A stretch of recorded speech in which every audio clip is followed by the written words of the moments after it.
जय हिंद दोस्तों। स्वागत है आपका अपने YouTube channel empire of knowledge पर।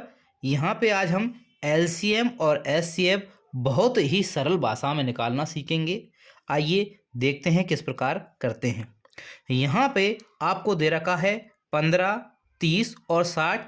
इसका आपको LCM निकालना है। तो LCM निकालने के लिए हम सबसे पहले अभाज्य संख्याओं से शुरू करते हैं। सबसे छोटी अभाज्य संख्या, तो सबसे छोटी अभाज्य संख्या हमारी 2 है। 2 हमारी सम संख्या है और हमारी 30 भी सम संख्या है, 60 भी सम संख्या है। मतलब 30 और 60 में 2 से भाग लग जाएगा। तो सबसे पहले हम 2 से भाग लगाएंगे। तो जब 2 से भाग लगाते हैं तो 15 में भाग लगाते हैं तो 15 में भाग नहीं जाएगा 2 से, तो यहाँ हम 15 लिखते हैं। 30 में भाग चला जाएगा तो ये आपका 15 आ जाएगा। और 60 में जब 2 से भाग लगाएंगे तो कितना हो जाएगा, 30 हो जाएगा। और सीधा समझ सकते हैं आप, जब हम 2 से भाग लगाते हैं संख्या आपकी आधी हो जाती है। दोबारा हम देखते हैं कि 30 ऐसी संख्या है जिसमें 2 से भाग चला जाता है, तो हम पुनः 2 से भाग लगाएंगे। 2 से भाग 15 में लगाया, नहीं जाता है, हमने 15 को इसी प्रकार लिख दिया है। 2 से भाग 15 में लगाया, नहीं जाता है।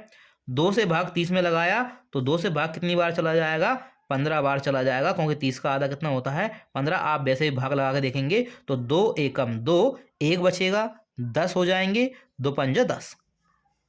अब हम देख पा रहे हैं कि यहाँ किसी भी संख्या में 2 से भाग नहीं जाएगा। तो 2 के बाद अभाज्य संख्या हमारे पास कितनी है, 3 है। और हम जानते हैं कि 3 के पहाड़े में 15 आपका आ जाता, 3 से आसानी से कैंसिल हो जाएगा। तो 3 से भाग दिए 15 में कितना आ गया, 5 आ गया। फिर 3 से भाग दिए 15 में कितना आ गया, 5 आ गया। और फिर 3 से भाग दिए 15 में कितना आ गया, 5 आ गया। अब हम देखते हैं 3 से भाग नहीं जाएगा, अब संख्या 5 से जाएगा। अभाज्य संख्या नेक्स्ट कौन सी है, 5 है। 5 से हम भाग दिया हमने, 1 आ गया। 5 से भाग दिया 1 आ गया, 5 से भाग दिया 1 आ गया।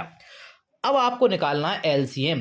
तो LCM निकालने के लिए सिंपल सा कॉन्सेप्ट क्या है, जो भी हमारे पास संख्याएं आई हैं आगे की तरफ, उनका आपको गुणा कर देना है।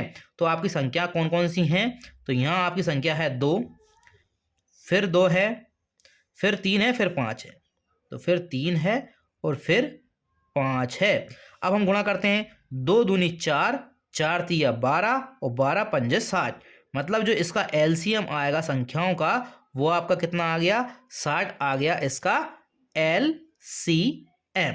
ये आप कितनी आसानी से कर पाए। अब हम दूसरा देखते हैं SCF।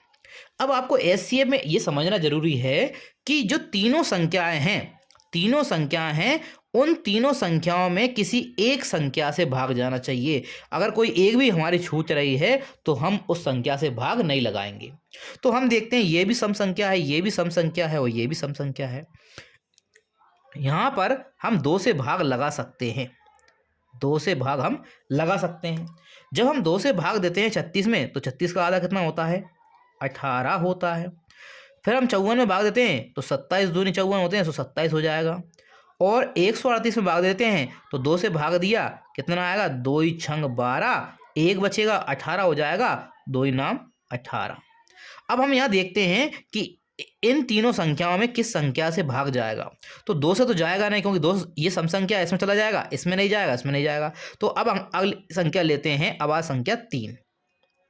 3 से हम भाग देते हैं तो 3 से 18 भी कट जाएगा, 27 भी कट जाएगा और 69 भी कट जाएगा। कैसे देखते हैं, 3 से भाग दिया 18 में तो 3 छंग 18 आता है। 3 से भाग दिया 27 में, 3 नाम 27 आता है। और 3 से भाग दिया 69 में तो कितना आएगा, 3 दूनी 6 और 3 तिया 9, कितना आ जाएगा आपके पास, 23 आ जाएगा। अब हम देखते हैं कि 6, 9 और 23 में कौन सी संख्या से भाग जाता है। तो हम यह देख पा रहे हैं ऐसी कोई भी संख्या नहीं है, क्योंकि हमारे पास एक अभाज्य संख्या आ गई है।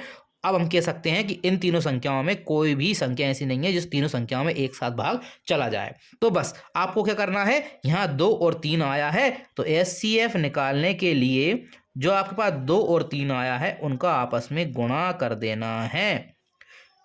यहाँ हम देखते हैं 3 दूना कितना हो जाएगा, 6। तो जो इसका HCF आया है वो कितना है, 6। इस प्रकार आप आसानी से किसी भी संख्या का SCF निकाल सकते हैं कॉन्सेप्ट के द्वारा। अगर आपको हमारी वीडियो पसंद आई है तो हमारे चैनल को लाइक, शेयर और सब्सक्राइब कर दीजिए।